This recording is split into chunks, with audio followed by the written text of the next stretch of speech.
this week.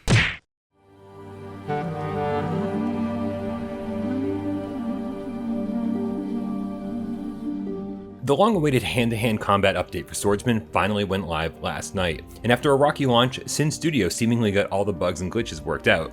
I played for just a few minutes to check out the update, and loved not only chopping enemies' heads off, something that came from the earlier Dismemberment update, but also knocking swords and shields out of their hands, and then throwing down my weapons and just duking it out. You can also grab enemies now and pick them up, use them as a human shield, and throw them.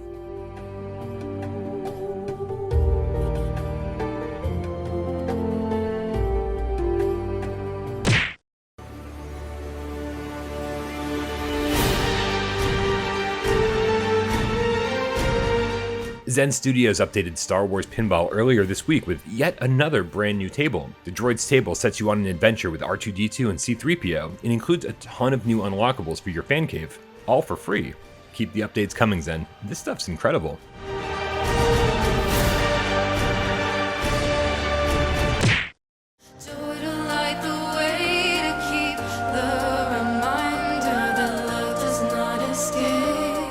Enhanced Games kicked off the Tetris Effect Connected beta earlier this week, and overall it's been a huge success. The 4 new multiplayer game modes are a lot of fun and really addictive. Sadly though, it seems like owners of the physical game might be getting left out of this one. Luckily, when the update officially launches next month, it'll come as a free patch, so no one will be left out then.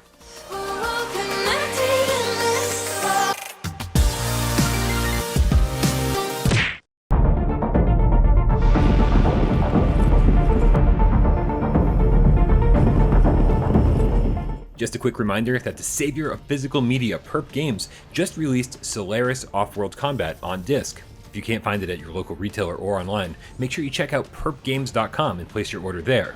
And if that's not enough physical PSVR goodness for you, Mask Maker is also getting a physical release from Perp later this week.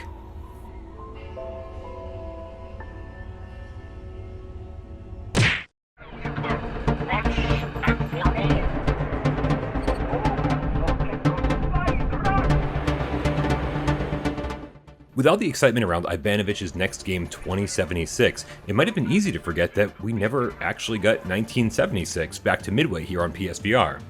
Well, don't worry, Ivanovich hasn't forgotten about us. They just got Sony's approval to publish 1976 on PSVR, and will be announcing a release date pretty soon. And yes, we'll also be getting 2076 too, eventually.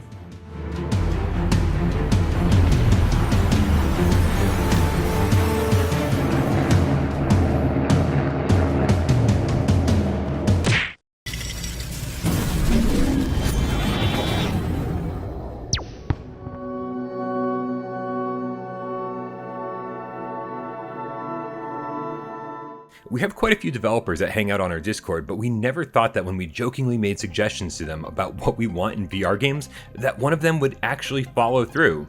The developer in question is Richard Smith from Red Chain Games, who made Boxed In, and his most recent update included an Easter egg that brings you to, I can't believe I'm about to say this, Game Cat Island, where you can see all sorts of Without Parole references, Game Cat names, and unbelievably, a jetpack. And once you've got the jetpack, you can return to the regular game and keep using it forever.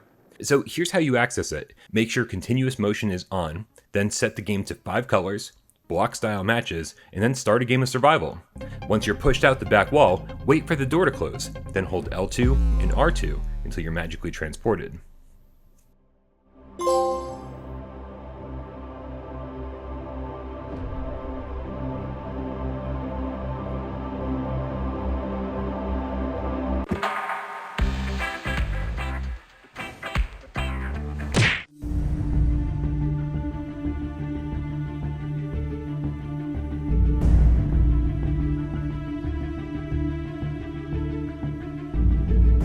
We got a new game on PSVR this week from the developers behind Horror Adventure VR, and if you're familiar with that game, you might know where this is going already.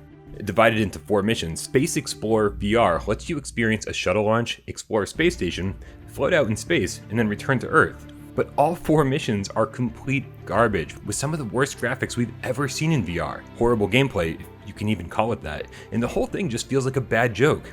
Save your money and watch my Let's Play if you're curious how bad this thing actually is.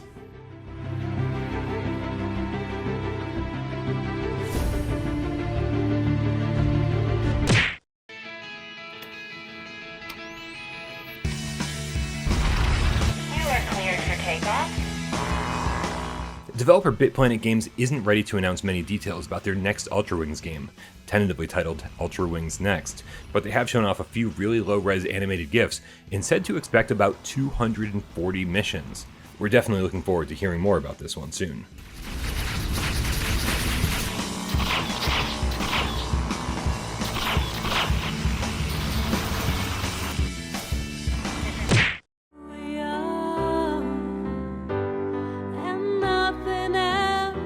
I don't know if this next story is cool or sad. The developers behind Discovery on PlayStation VR finally updated their game with move support, smooth turning, a third-person view, new anti-aliasing, just a ton of improvements that they promised us years ago.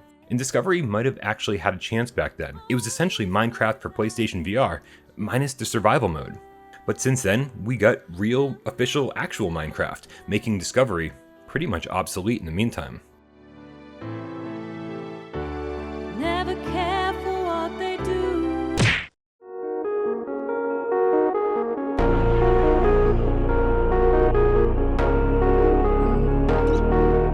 Dave Magnet VR is a puzzle adventure game inspired by magnetism. Use your magnetic-powered gloves to solve puzzles and make your way to the top of a mysterious underground cavern. Dave Magnet VR presents a variety of original magnetism mechanics that evolve with every chamber as you find out more about what's happening around you. It's listed on the PlayStation Store already as coming soon, and we'll let you know when we hear more. Science. When magnetism turned into machinery, and machinery turned into power.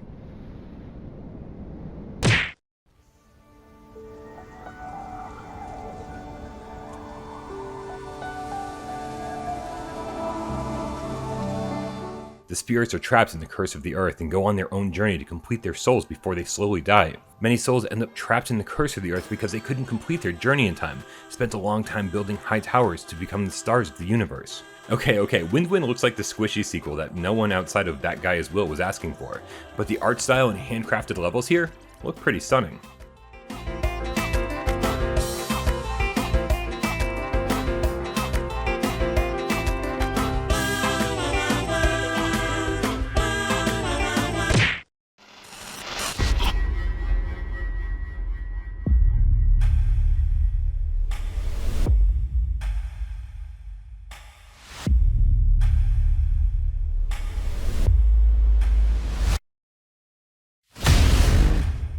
You're in your hotel room, quietly watching TV. You wake up on a beach, which is strangely deserted. Is it a dream? Or rather, a bad dream? Well, Bad Dreams is coming to us from Creative VR, the developers behind Darkness Roller Coaster, but they assure us this game will be much, much better. The trailer reveals that it's coming to both PSVR 1 and PSVR 2, and the release date over on Steam is fall 2021. So maybe we'll see it this Halloween. Who knows, but I'm really curious to see how this one turns out.